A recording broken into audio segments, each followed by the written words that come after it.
Hi there.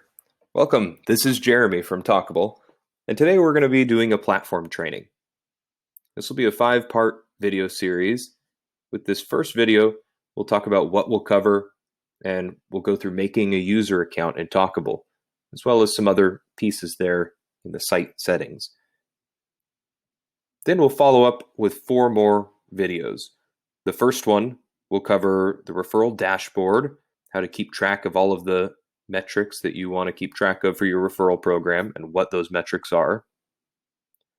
Then we'll look at all of the different campaigns in Talkable and talk about the user journey. Then we'll talk about the reports, the reporting suite in Talkable.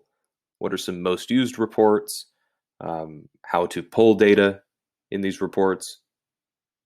And then lastly, we'll wrap it all up with an overview of the customer service portal, where likely you or your team will be going in case any of your shoppers reach out. Let's get started.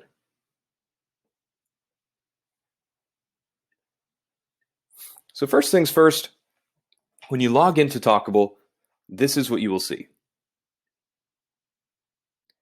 Up here in the top right is how you access the menu. Here you can see all of the site settings, like for example, the name of your store or any sort of notifications. If you want to receive weekly performance report emails, or our app store. These can all be found in site settings. We also have fraud settings, our webhooks, some integration information. And here's what we're going to look at today: users and privileges. If you want to make a user account in Talkable for someone on your team, or maybe someone new joins your team and you want them to have access to the platform, it's very easy. You just need to enter the email here, come up with a password. Usually I use some dummy password. And then choose the access level. So we have admin. That's going to have full access to the platform. Write, that'll allow the user to make changes, but won't be able to change things in the site settings, for example. The read access level will allow the user to see, but not really make any changes within the platform.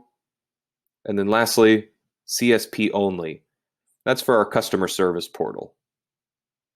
That's a good one for if you have people on your CS team, for example, your CX team, and you want them to be able to access the platform to answer any questions that customers may have, but not necessarily see all of the nitty-gritty details. Simply hit create new user,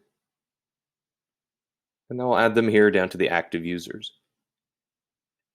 You can also reset the password if you created a dummy password like I did, for example. And that's that. Up next, we'll look at the dashboard.